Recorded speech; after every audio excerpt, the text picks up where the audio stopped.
Assalamualaikum warahmatullahi wabarakatuh. Saya Sindita Melina Wulandari dari kelas HKI 6D akan mempresentasikan tentang upaya Indonesia dalam mengatasi kejahatan lintas negara atau biasa kita kenal dengan transnational crime. Dalam perkembangan ini, kejahatan lintas negara menjadi bentuk kejahatan yang serius karena dapat menjadi ancaman terhadap keamanan dan kemakmuran global. Indonesia sendiri harus menaruh perhatian khusus terhadap kejahatan lintas negara yang baru dan berkembang, mengingat letak Indonesia yang sangat strategis hingga sangat rentan terhadap berbagai bentuk kejahatan lintas negara. Nah, apa saja sih macam-macam kejahatan lintas negara dan bagaimanakah solusinya?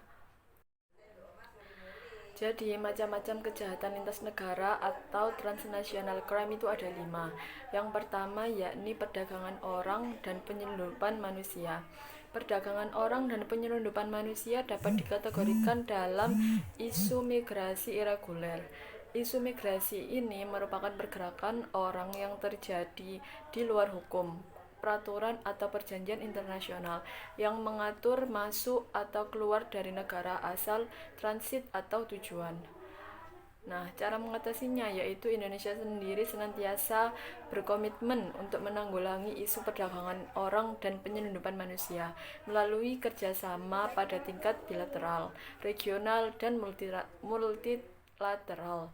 Indonesia berperan aktif dalam forum-forum internasional dan regional. Kejahatan yang kedua yakni kejahatan korupsi.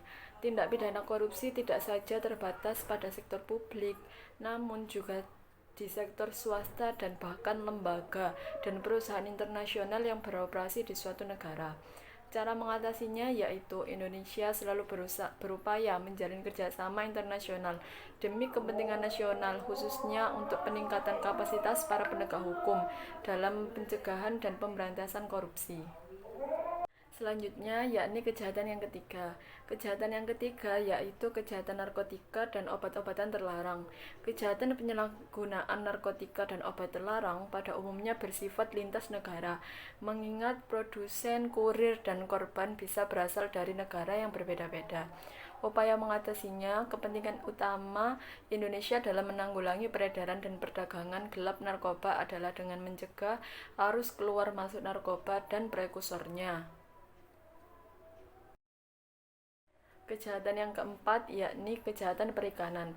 Kejahatan perikanan juga memiliki kaitan dengan kejahatan lintas negara lainnya, yaitu seperti perdagangan manusia, penyelundupan manusia, dan peredaran gelap narkoba, di mana kejahatan perikanan digunakan sebagai sarana dalam menjalankan ketiga kejahatan tersebut.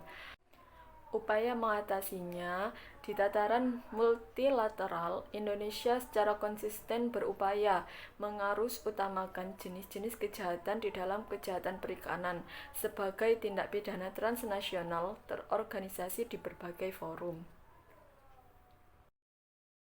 Kejahatan yang kelima yakni kejahatan lintas negara baru dan berkembang.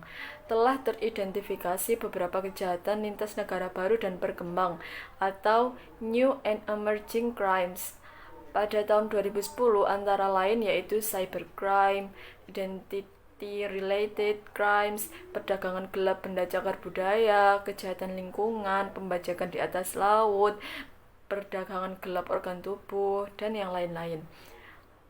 Upaya mengatasinya yaitu Indonesia terus-menerus berupaya untuk mendorong pengarus utamaan kejahatan lintas negara baru melalui berbagai forum internasional seperti pemeliharaan keamanan siber, perlindungan benda dan cagar budaya dari perdagangan ilegal, kejahatan perikanan, serta kejahatan kehutanan dan perdagangan satwa liar.